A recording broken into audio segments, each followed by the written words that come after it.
नमस्कार साथियों, आज हम पढ़ेंगे भूगोल का अध्याय 3 खनिज और शक्ति संसाधन। ये अध्याय हम दो भाग में पूरा करेंगे। पहले भाग में हम खनिजों के बारे में देखेंगे और दूसरे भाग में हम खनिजों के संरक्षण और इनके उपयोग और साथ साथ में हम शक्ति संसाधनों के बारे में देखेंगे। सबसे पहले अगर मैं बात करूं बच्चों की खनिज होते क्या हैं, तो भूपट्टी से यानी कि भूगर्भ से प्राप्त वे पदार्थ जो अयस्क या यौगिकों के रूप में प्राप्त होते हैं उन्हें खनिज कहा जाता है। और अगर मैं बात करूं शक्ति संसाधन की, तो शक्ति संसाधन वे पदार्थ होते हैं या वे संसाधन होते हैं जिनसे हमारी ऊर्जा की आवश्यकता की पूर्ति होती है। तो आइए प्रारंभ करते हैं। सबसे पहले अगर मैं खनिज की बात करूं तो प्राकृतिक रूप से प्राप्त होने वाले पदार्थ जिसका निश्चित रासायनिक संगठन हो, वह एक खनिज कहलाता है। जैसे कि मैंने आपको बताया कि यौगिक का मतलब ही यही होता है बच्चों कि उसका एक निश्चित क्या हो, रासायनिक संगठन हो, तो उन्हें हम क्या कहते हैं, खनिज कहते हैं। जैसे कि आप देख सकते हैं यहाँ पे विभिन्न प्रकार के खनिज। अब देखो खनिज जो होते हैं बच्चों, ये कठोर भी हो सकते हैं और मुलायम भी हो सकते हैं। आगे हम इस अध्याय के अंदर यही देखेंगे, खनिजों को अलग अलग प्रकार से विभाजित करेंगे, किस खनिज का क्या काम होता है, कौन सा खनिज कैसा होता है, इन सब चीजों के बारे में अध्ययन करेंगे। मैं बात करता हूं खनिजों के प्रकार की। देखो बच्चों, खनिज जो है ना, खनिज को हम दो भागों में बांट के रखते हैं। एक तो होता है धात्विक और एक होता है अधात्विक। तो नाम से स्पष्ट हो रहा है, धात्विक यानी कि वे खनिज जिनमें धातु के अंश मौजूद हों उन्हें कहेंगे धात्विक। और अधात्विक की अगर मैं बात करूं तो वे खनिज जिनमें धातु के अंश उपस्थित ना हो उन्हें क्या कहते हैं, अधात्विक। अब अगर मैं धात्विक की भी बात करूं तो धात्विक को हमने आगे फिर दो भागों में विभाजित कर रखा है। एक तो होते हैं लोह युक्त और एक होते हैं अलोह, यानी कि जिनके अंदर लोहा नहीं होता। तो यहां वापस मैंने खनिजों को कितने भागों में बांट दिया, दो भागों में। एक बार दोबारा देख लो, मैंने खनिजों को दो भागों में बांटा, धात्विक और अधात्विक। धात्विक यानी कि जिनमें धातु के गुण उपस्थित हों, अधात्विक जिनमें धातु के गुण उपस्थित ना हो। फिर धात्विक को अपनों ने दो भागों में बांटा, एक तो लोह युक्त धात्विक खनिज और एक लोह रहित धात्विक खनिज यानी कि अलोह धात्विक खनिज। इसके अंदर अन्य प्रकार के खनिज आते हैं जैसे कि सोना, चांदी, ये कुछ महत्वपूर्ण खनिज इसके अंदर आते हैं। अगर मैं बात करूं तो धात्विक खनिजों में धातु कच्चे रूप में होती है।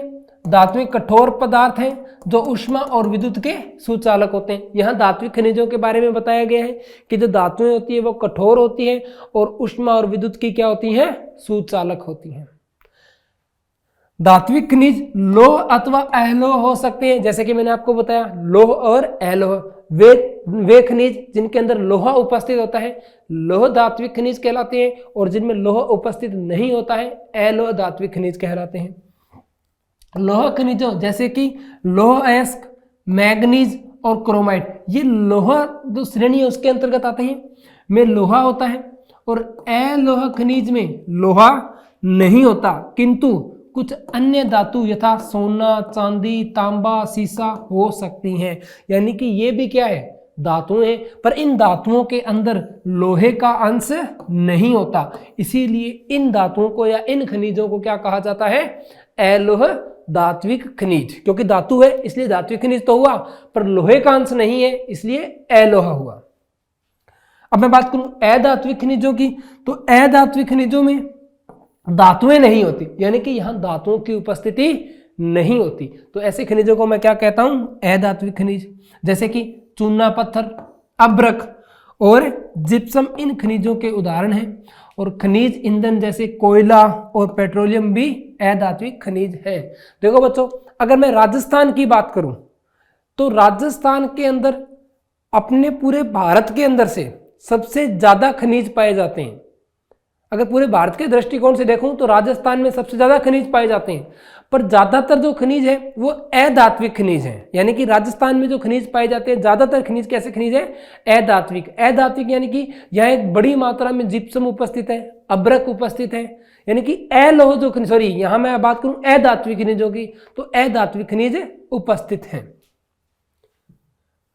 खनिजों का निष्कर्षण यानी कि खनिजों को कैसे निकाला जाता है, इसकी बात करते हैं। सबसे पहले खनन, यानी कि खनन करके। खनन में भी दो प्रकार के खनन होते हैं, एक तो होता है विवृत खनन और एक होता है कूप की खनन। विवृत खनन का मतलब होता है जिनके लिए ज्यादा खनन न करना पड़े, यानी कि जो ज्यादा गहराई में ना हो, जबकि कूप की खनन ये बहुत ज्यादा गहराई में पाए जाते हैं, इनकी इनको प्राप्त करने के लिए गहराई जो होती है वो बहुत ही ज्यादा होती है। ऐसे ही प्रवर्धन की बात करूं तो ये काफी गहरे, इन दोनों की अपेक्षा भी मैं देखूं तो इनको प्राप्त करने के लिए गहराई बहुत ही ज्यादा होती है। जैसे कि पेट्रोलियम, पेट्रोलियम के लिए जो खनन किया जाता है, पेट्रोलियम प्राप्त करने के लिए, पेट्रोलियम पदार्थ प्राप्त करने के लिए जो खनन किया जाता है वो होता है प्रवर्धन खनन, और एक होता है आखनन। आखनन मतलब सिर्फ ऊपर से ही खोदकर, यानी कि थोड़ा बहुत ही खोदकर जो खनिज प्राप्त किए जाते हैं वो उनको उनकी जो निष्कर्षण की विधि है उसे क्या कहते हैं? अपने आखनन। अब मैं बात करता हूं खनिजों का वितरण, कि खनिजों का वितरण कैसे है, किस स्थान पर कौन सा खनिज पाया जाता है, ये कैसे पता चलेगा कि किस स्थान पर कौन सा खनिज पाया जाता है, या खनिजों का पाया जाना किन चीजों पर, किन बातों पर निर्भर करता है। आइए देखते हैं कि खनिज विभिन्न प्रकार की शैलों में पाए जाते हैं। शैलों मतलब हमारे पास जो शैलें होती हैं इसमें आग्नेय सेल, अवसादी सेल और कायंत्रित सेल, तीन प्रकार की शैलें होती हैं। आग्नेय सेल, आग्नेय सेल, अवसादी सेल, आग्नेय सेल, अवसादी सेल और रूपांतरित, या इसे कायांतरित भी बोलते हैं, रूपांतरित सेल। देखो बच्चों, सबसे पहले जो बनती है वो होती है आग्नेय सेल। पृथ्वी के भूगर्भ में आग्नेय सेल पाई जाती हैं। जब आग्नेय सेल बाहर आती हैं और बाहर आने के बाद जब इनका धीरे धीरे अप्रदन होता है तो इनके अप्रदन से बनती है अवसादी सेल। ये अपने को मुख्य लावा से प्राप्त हुई, ज्वालामुखी लावा से, बाद में इसके अप्रदन से हजारों साल बाद अवसादी, और इन दोनों के रूपांतरण से रासायनिक यानी कि ताप और दाब के कारण इनके रूपांतरण से बनती है रूपांतरित सेल। तो इन तीनों सेलों के अंदर अलग अलग प्रकार के खनिज पाए जाते हैं, क्योंकि अगर मैं बात करूं आग्नेय सेल की तो इसमें किसी भी प्रकार के जीव के अंश नहीं होते, क्योंकि यह हमें सीधा का सीधा ज्वालामुखी जो लावा है उनसे प्राप्त होती है, जबकि इनके अंदर जीव के अंश मौजूद होते हैं, क्योंकि ये आग्नेय सेल की परतों से कट कट के बहुत सारे पेड़ पौधों से दब जाने से धीरे धीरे बनी है और लास्ट में आती हैं रूपांतरित चट्टानें। तो यहां देखेंगे किन सेलों में क्या पाया जाता है, जैसे कि कुछ आग्नेय सेलों में पाए जाते हैं, कुछ कायांतरित सेलों में, जबकि अन्य अवसादी सेलों में पाए जाते हैं। तो अलग अलग धातुओं की बात की गई है। धात्विक खनिज आग्नेय और कायांतरित सेल समूह जिनसे विशाल पठारों का निर्माण होता है में पाए जाते हैं। यानी कि धात्विक खनिजों की बात की है कि ये जो मैक्सिमम है ये मोस्टली कहाँ पाए जाएंगे? आग्नेय सेलों और कायांतरित सेलों में पाए जाएंगे। अब मैं बात करता हूं इनके वितरण यानी कि एशिया के अंदर, कि एशिया यानी कि एशिया महाद्वीप, जहां हमारा भारत देश स्थित है, उस महाद्वीप का नाम है एशिया महाद्वीप। तो अपने एशिया महाद्वीप की बात करेंगे कि एशिया महाद्वीप में कौन कौन से खनिज पाए जाते हैं। ऐसे हम अन्य महाद्वीपों की भी बात करेंगे कि किस महाद्वीप में कौन से खनिज अधिकता में पाए जाते हैं। अगर मैं एशिया की बात करूं तो चीन और भारत, आपको पता है चीन जो है वो भारत का पड़ोसी राज्य है, तो चीन और भारत के पास विशाल लौह अयस्क निक्षेप है। यानी कि देखो बच्चों, अगर मैं लौह अयस्क की बात करूं तो कुल 3 प्रकार के लौह अयस्क होते हैं, जिसमें आते हैं हेमेटाइट,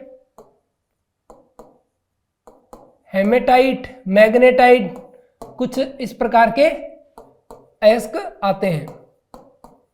इन अयस्कों से ही लोहा निकाला जाता है। तो इनकी ही बात की गई है कि एशिया में भारत और चाइना के पास, चीन के पास काफी बड़ी मात्रा में लौह अयस्क के निक्षेप मतलब इनकी मात्रा उपस्थित है।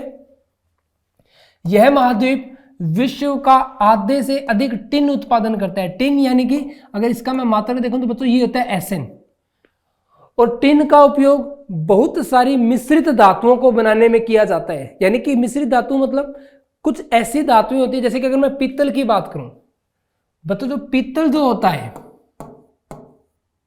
ये हमारा तांबे और जिंक से मिलकर बना होता है। तो आपको पता है तांबा और जिंक दोनों अपने आप में क्या है, धातुएं हैं। तो इन दो धातुओं को मिलाने से क्या बनता है मेरा, पीतल। ऐसे ही बहुत सारी धातुओं को बनाने में या बहुत सारे पदार्थों को बनाने में जो टिन होता है, टिन को कच्चे माल के रूप में या धातु के रूप में उपयोग में लिया जाता है। तो जो टिन है पूरे विश्व का आधे से ज्यादा टिन जो है, पूरे इस महाद्वीप में आधे से ज्यादा टिन का उत्पादन होता है। चीन, मलेशिया और इंडोनेशिया विश्व के अग्रणी टिन उत्पादकों में। अगर एशिया में भी बात करें तो चीन, मलेशिया और इंडोनेशिया। इंडोनेशिया भारत के बिल्कुल दक्षिण में पड़ता है, हमारे अंडमान निकोबार के एकदम पास में। चीन सीसा, एंटीमनी और टंगस्टन के उत्पादन में भी अग्रणी है। बच्चों आपने टंगस्टन का नाम भी सुना होगा, जो बल्ब होता है, बल्ब जो बल्ब के अंदर फिलामेंट लगा होता है जिससे चमक उत्पन्न होती है, वो टंगस्टन धातु का ही बना होता है। एशिया में मैग्नीज, बॉक्साइट। बच्चों ये जो बॉक्साइट है ना, ये होता है Al2O3, यानी कि एक एल्यूमिनियम का एस्क है। इस बॉक्साइट से एल्यूमिनियम को अलग किया जाता है। अब एल्यूमिनियम का उपयोग आपको पता है, जैसे कि अगर अपने घरों में बात करें तो प्रेशर कुकर जो होता है वो एल्यूमिनियम का बना होता है। ऐसे ही बड़े बड़े जहाज बनाने में एल्यूमिनियम का उपयोग किया जाता है। बड़े बड़े रॉकेट बनाने में एल्यूमिनियम का उपयोग किया जाता है। निकल, जस्ता, तांबा आदि के निक्षेप उपस्थित हैं। और अगर मैं बात करूं यूरोप महाद्वीप की, देखो बच्चों जैसे एशिया महाद्वीप है, जब मैं एशिया महाद्वीप के पश्चिम की तरफ चलता हूं तो उसके बाद आता है यूरोप महाद्वीप। एशिया महाद्वीप और यूरोप महाद्वीप, इन दोनों देशों के बीच में, इन दोनों महाद्वीपों के बीच में कुछ देश ऐसे भी हैं जो दोनों महाद्वीपों के अंदर आते हैं, जैसे कि तुर्की और रूस। ये कुछ ऐसे देश हैं जो दोनों ही महाद्वीपों में आते हैं। यानी कि एशिया महाद्वीप में भी रूस उपस्थित है और यूरोप महाद्वीप में भी रूस उपस्थित है। यूरोप विश्व में लौह अयस्क का अग्रणी उत्पादक है। देखो अगर मैंने बात की थी लौह अयस्क की, तो भारत और चाइना में काफी मात्रा में लौह अयस्क पाए जाते हैं, पर भारत और चाइना विश्व में सबसे ज्यादा लौह अयस्क वाले देश नहीं है। अगर सबसे ज्यादा की बात करूं तो सबसे ज्यादा कहां पाए जाते हैं, यूरोप में। रूस, यूक्रेन, स्वीडन और फ्रांस लौह अयस्क के विशाल निक्षेप वाले देश हैं। यानी कि यूरोप में भी किन देशों के अंदर सबसे ज्यादा लौह अयस्क पाए जाते हैं, रूस, यूक्रेन, स्वीडन और फ्रांस। अब मैं बात करूं अगर तांबा, सीसा, जस्ता, मैग्नीज और निकल की, निकल खनिजों के निक्षेप पूर्वी यूरोप और यूरोपीय रूस में पाए जाते हैं। पूर्वी यूरोप का मतलब है यूरोप का वो हिस्सा जो एशिया की तरफ पाया जाता है। उसके अंदर सबसे ज्यादा कौन से पाए जाते हैं, अगर मैं बात करूं तो निकल, सीसा, जस्ता, मैग्नीज, इन सब चीजों की जो अधिकता है, इन खनिजों की जो, इन धातुओं की जो अधिकता है वो पूर्वी यूरोप की तरफ पाई जाती है। और आपको पता है जो रूस भी है वो पूर्वी यूरोप का ही हिस्सा है। आगे चलते हैं। उत्तर अमेरिका, नॉर्थ अमेरिका, उत्तरी अमेरिका अगर मैं बात करूं तो उत्तरी अमेरिका जो है, या उत्तरी अमेरिका का जो यूएसए जो देश है वो अपनी बाउंड्री बनाता है रूस के साथ। बीच में बेरिंग जल संधि आती है और वहां से बाउंड्री बनती है रसिया के साथ, रूस के साथ। तो अब मैं बात करता हूं उत्तर अमेरिका की। उत्तर अमेरिका के सबसे बड़े देशों में बात करें तो यूएसए, कनाडा, इनके मैक्सिको, इनके कुछ बड़े देश हैं। उत्तर अमेरिका में खनिज निक्षेप 3 क्षेत्रों में अवस्थित है। उत्तर अमेरिका के भी 3 विशेष क्षेत्र हैं जहां बहुत मात्रा में खनिज पाए जाते हैं। उनमें से है ग्रेट लेक, ग्रेट लेक के उत्तर में कनाडियन शील्ड प्रदेश, अल्पेशियन प्रदेश और पश्चिम की पर्वत श्रृंखलाएं। ये जो क्षेत्र हैं ये खनिज से भरपूर क्षेत्र है। लौह अयस्क, निकल, सोना, यूरेनियम और तांबा का खनन कनाडियन शील्ड प्रदेश में और कोयले का अल्पेशियन प्रदेश में और पश्चिमी कार्डिलेरा में तांबा, सीसा, जस्ता, सोना और चांदी के विशाल निक्षेप पाए जाते हैं। यानी कि उत्तरी अमेरिका महाद्वीप में अधिकतम खनिज पाए जाते हैं। अगर इनकी दृष्टि से देखें तो कोयला भी पाया जाता है, तांबा, सीसा, जस्ता, सोना, चांदी, लगभग हर एक प्रकार का खनिज जो है उत्तरी अमेरिका महाद्वीप में पाया जाता है। और मैंने आपको स्थान भी बता दिए कि किन स्थानों पे पाए जाते हैं। अल्पेशियन श्रृंखला जो है ये एक पर्वत श्रृंखला है, इस पर्वत श्रृंखला के अंदर पाए जाते हैं। ऐसे ही कनाडियन शील्ड, तो ये कुछ क्या है, यहाँ के खनिज उत्पादक स्थल हैं। अब अगर मैं बात करूं दक्षिण अमेरिका महाद्वीप की, उत्तरी अमेरिका महाद्वीप के बिल्कुल दक्षिण में आता है दक्षिणी अमेरिका महाद्वीप। दक्षिणी अमेरिका महाद्वीप के अगर मैं बड़े देशों की बात करूं तो इसके अंदर है ब्राजील, चिली, उरुग्वे, ये कुछ यहाँ के क्या है, बड़े देश हैं। तो इन सब की अपने बात करते हैं। यहाँ पे ब्राजील विश्व में उच्च कोटि के लौह अयस्क का सबसे बड़ा उत्पादक है। मतलब लौह के भी कई अयस्क होते हैं, जैसे अभी अपनों ने बात की थी हेमेटाइट, मैग्नेटाइट, तो इनके अंदर भी अलग अलग, जैसे कि अगर हेमेटाइट की बात करूं तो ये होता है Fe2O3, जबकि मैग्नेटाइट की बात करूं तो ये होता है Fe3O4, यानी कि इसमें लोहे का अंश ज्यादा है जबकि हेमेटाइट में कम है। तो यही बात कर रहा है कि अच्छे लोहे के अंश वाला जो लोह अयस्क है वो कहाँ पाया जाता है, तो वो पाया जाता है ब्राजील के अंदर। और ब्राजील किस महाद्वीप का देश है? ब्राजील जो है ये दक्षिण अमेरिका महाद्वीप, दक्षिण अमेरिका का देश है। दक्षिण अमेरिका महाद्वीप के अंदर से ही विश्व की सबसे बड़ी जल भराव वाली नदी अमेज़न नदी निकलती है। चिली और पेरू तांबे के अग्रणी उत्पादक हैं। चिली और पेरू जो देश है वो बिल्कुल दक्षिणी जो महाद्वीप है इसके पश्चिम में पाए जाते हैं। ब्राजील और बोलिविया विश्व में टिन के सबसे बड़े उत्पादकों में से हैं। खनिज तेल वेनेजुएला, अर्जेंटीना, चिली, पेरू और कोलंबिया में पाया जाता है। इनका जो चिली है, चिली में काफी बड़ा मरुस्थल भी पाया जाता है जो विश्व का सबसे सूखा मरुस्थल भी है। अब मैं बात करूं अफ्रीका महाद्वीप की। अफ्रीका महाद्वीप है ये यूरोप महाद्वीप के नीचे स्थित है। इसकी बात करते हैं अपने। अफ्रीका खनिज संसाधनों में धनी है, यानी कि यहाँ बहुत प्रकार के खनिज पाए जाते हैं। इसका एक भौगोलिक कारण भी है क्योंकि अफ्रीका जो है, अफ्रीका के अंदर से तीनों रेखाएं यानी कि भूमध्य रेखा, कर्क रेखा और मकर रेखा, तीनों रेखाएं निकलती हैं। यानी कि सूर्य जो है लगभग यहाँ ऊपर ही रहता है, तो उसी के कारण यहाँ जो खनिजों की उपलब्धता है वो सबसे अधिक है। यह हीरा, सोना और प्लेटिनम का विश्व में सबसे बड़ा उत्पादक है, यानी कि यहाँ सबसे ज्यादा हीरे और सोने की खाने हैं, वहां से इनको अयस्क के रूप में बाहर निकाला जाता है। दक्षिण अफ्रीका ये अफ्रीका महाद्वीप का एक देश है। दक्षिण अफ्रीका जो अफ्रीका के बिल्कुल दक्षिण में स्थित है। दक्षिण अफ्रीका, जिम्बाब्वे और जायरे विश्व के सोने का एक बड़ा भाग उत्पादित करते हैं। यानी कि अगर अफ्रीका महाद्वीप के अंदर भी अपने देखें तो दक्षिण अफ्रीका, जिम्बाब्वे, जायरे ये तीन ऐसे देश हैं जो लगभग सारा का सारा सोना उत्पादित करते हैं। तेल नाइजीरिया, लीबिया, अंगोला में पाया जाता है। अगर तेल की बात करें तो यह नाइजीरिया, अंगोला और लीबिया में पाया जाता है। आगे देखते हैं ऑस्ट्रेलिया महाद्वीप। जब अपने बात करते हैं, मान लो ये हमारी पृथ्वी है, ये है भूमध्य रेखा, तो भूमध्य रेखा के जस्ट अगर मैं बात करूं यहां आता है एशिया, यहां है यूरोप, यहां है उत्तरी अमेरिका, यहां है दक्षिणी अमेरिका, ये है अफ्रीका और यहां पाया जाता है ऑस्ट्रेलिया महाद्वीप। तो अपने बात करते हैं ऑस्ट्रेलिया महाद्वीप की। ऑस्ट्रेलिया विश्व में बॉक्साइट मतलब Al2O3, यानी कि ये एल्यूमिनियम का एक अयस्क होता है बॉक्साइट Al2O3, यानी कि बॉक्साइट को शुद्ध करके हमें क्या प्राप्त किया जाता है, हमें क्या मिलता है, एल्यूमिनियम मिलता है। तो ऑस्ट्रेलिया विश्व में बॉक्साइट का सबसे बड़ा उत्पादक है, यानी कि बॉक्साइट का सबसे ज्यादा उत्पादन किस देश में होता है, ऑस्ट्रेलिया में होता है। यह तांबा, सीसा, जस्ता, मैंगनीज में भी संपन्न है।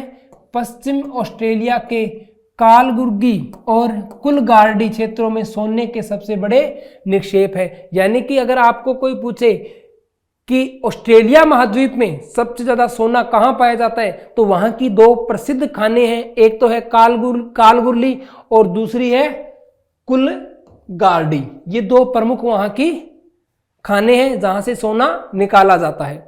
और बच्चों सोना जो होता है ना, सोना किसी भी अयस्क के रूप में नहीं निकलता, क्योंकि सोना स्वतंत्र होता है और इसकी अन्य धातुओं के साथ जो क्रियाशीलता होती है वो बहुत ही कम होती है, यानी कि सीधे ही सोने के निक्षेप ही निकाले जाते हैं, इसे शुद्ध नहीं करना पड़ता।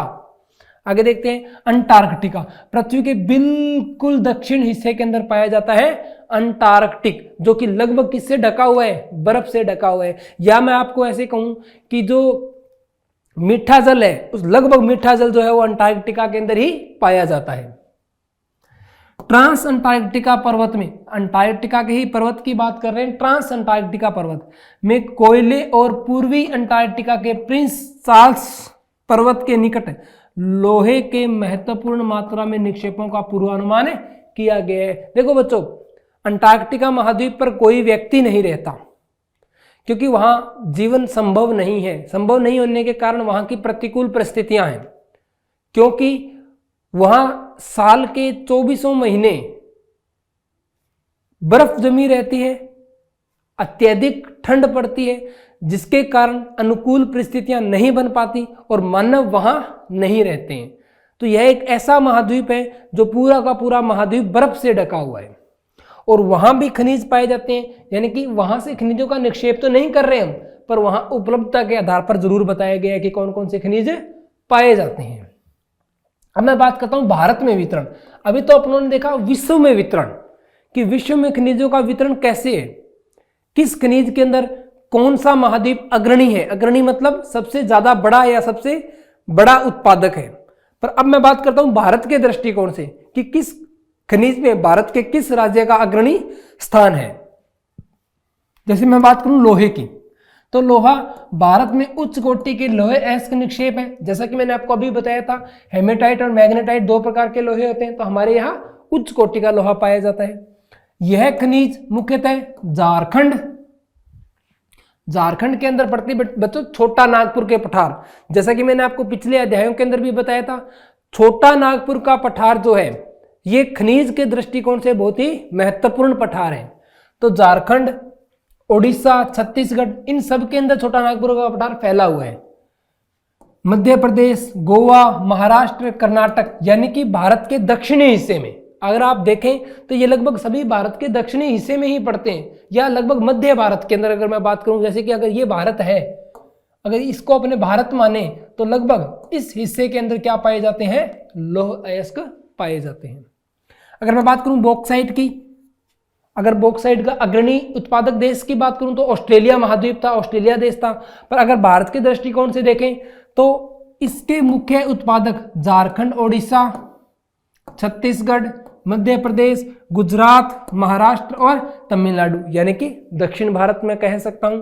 यानी कि महत्वपूर्ण जो जितने भी खनिज हैं वो लगभग हमारे दक्षिण भारत के अंदर ही पाए जाते हैं।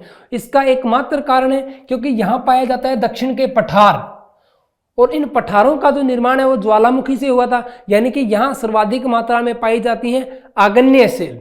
जैसा कि आप लोगों ने इस अध्याय के प्रारंभ में पढ़ा था, जो खनिज जो है वो आग्नेय सेल या रूपांतरित सेलों के अंदर अधिकता में पाए जाते हैं। अब्रक मुख्यतः झारखंड, बिहार, आंध्र प्रदेश और राजस्थान में पाए जाते हैं, और भारत विश्व में अब्रक का सबसे बड़ा उत्पादक और निर्यातक है। यानी कि अब्रक एक वो खनिज है जिसका सबसे बड़ा उत्पादक, यानी कि उसका उत्पादन भी सबसे ज्यादा भारत में किया जाता है, और उसका निर्यात, यानी कि निर्यात मतलब हमारे देश से बाहर के देशों को देना, ये होता है निर्यात। यानी कि इसका निर्यातक भी सबसे बड़ा कौन है, भारत ही है। अगर मैं बात करूं तांबे की, तो तांबा यानी कि कॉपर, Cu, यह मुख्यतः राजस्थान, और राजस्थान के अंदर भी अगर मैं बात करूं तो खेतड़ी यानी कि झुंझुनू, चूरू के इलाके में पाया जाता है सर्वाधिक। मध्य प्रदेश, झारखंड, कर्नाटक, आंध्र प्रदेश में उत्पादित होता है। और अगर मैं बात करूं मैंगनीज की, तो भारत के मैंगनीज निक्षेप महाराष्ट्र, मध्य प्रदेश, छत्तीसगढ़, ओडिशा, कर्नाटक और आंध्र प्रदेश में स्थित है। यानी कि जैसे कि मैंने आपको पहले भी बताया, महत्वपूर्ण जितने भी खनिज हैं सभी खनिज हमारे दक्षिण भारत की तरफ पाए जाते हैं और इसका एकमात्र कारण है वहां आग्नेय शैलों का उपस्थित होना। सोने की अगर मैं बात करूं, सोना यानी कि Au, देखो बच्चों अगर मैं विश्व के दृष्टिकोण से बात करूं, चाहे मैं भारत के दृष्टिकोण से बात करूं, चाहे मैं राजस्थान के दृष्टिकोण से बात करूं, सोना जो होता है ना वो हमेशा नीचे की तरफ पाया जाता है। जैसे अपनों ने विश्व के नक्शे पे बात की तो सोना अफ्रीका में, और अफ्रीका में भी दक्षिणी अफ्रीका में यानी कि बिल्कुल दक्षिणी भाग में। ऐसे अगर मैं राजस्थान की बात करता हूं तो राजस्थान के दक्षिण में आता है बांसवाड़ा, तो बांसवाड़ा में सोना निक्षेप पाए जाते हैं। भारत के दृष्टिकोण से बात करूं तो नीचे केरल कर्नाटक के अंदर पाए जाते हैं। तो मतलब पूरे विश्व के अंदर दक्षिणी जो हिस्सा है, दक्षिणी हिस्से के अंदर सोने के निक्षेप सर्वाधिक पाए जाते हैं। तो भारत में कर्नाटक में कोलार एक खाड़ी का नाम कह सकता हूं, मतलब एक ऐसी खदान है जहां से सोने के निक्षेप निकाले जाते हैं। में सोने के निक्षेप हैं, ये खाने विश्व की गहरी खानों में से एक है। देखो सोना जो होता है ना बच्चों वो हमेशा बहुत ज्यादा गहराई में पाया जाता है, इसीलिए सोने के निक्षेप के सोने को खनन के ऊपर अत्यधिक खर्चा करना पड़ता है, और अत्यधिक खर्चा करने के कारण ही सोना एक महंगी धातु भी है। इस अयस्क के खनन को बहुत खर्चीली प्रक्रिया, मतलब इस अयस्क का खनन जो होता है एक बहुत ही खर्चीली प्रक्रिया द्वारा संपन्न किया जाता है।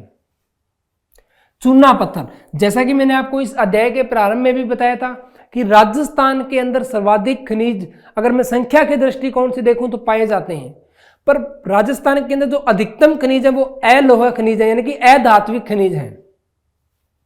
भारत में चूना पत्थर उत्पादन करने वाले महत्वपूर्ण राज्य बिहार, झारखंड, ओडिशा, मध्य प्रदेश, छत्तीसगढ़, राजस्थान, गुजरात और तमिलनाडु है। ऐसे ही बच्चों अगर मैं नमक की बात करूं तो नमक जो है आपको पता है नमक या तो समुद्र के किनारे पाया जाएगा या कुछ ऐसी झीलें जो लवणीय झीलें हैं। जैसे अगर मैं राजस्थान के दृष्टि से बात करूं तो हमारे यहाँ भी काफी नमक के भंडार पाए जाते हैं या नमक का उत्पादन किया जाता है। अगर नमक के दृष्टिकोण से देखें तो यह समुद्र, झील और शैलों से प्राप्त किया जाता है। भारत नमक का अग्रणी और निर्यातक है, यानी कि पूरे विश्व के अंदर सबसे ज्यादा जो नमक है उसका उत्पादन और निर्यातक दोनों कौन है? भारत देश ही है। अच्छा बच्चों, इसी के साथ हमारे इस अध्याय का पहला भाग यहीं समाप्त होता है। इस भाग के अंदर हमने खनिजों के बारे में देखा, इनके वितरण के बारे में देखा, और अगले भाग के अंदर अपने खनिजों के उपयोग और इनके संरक्षण के बारे में देखेंगे, और साथ ही साथ शक्ति संसाधनों के बारे में भी देखेंगे। धन्यवाद। अब मिलते हैं हमारे इस अध्याय के दूसरे भाग के साथ।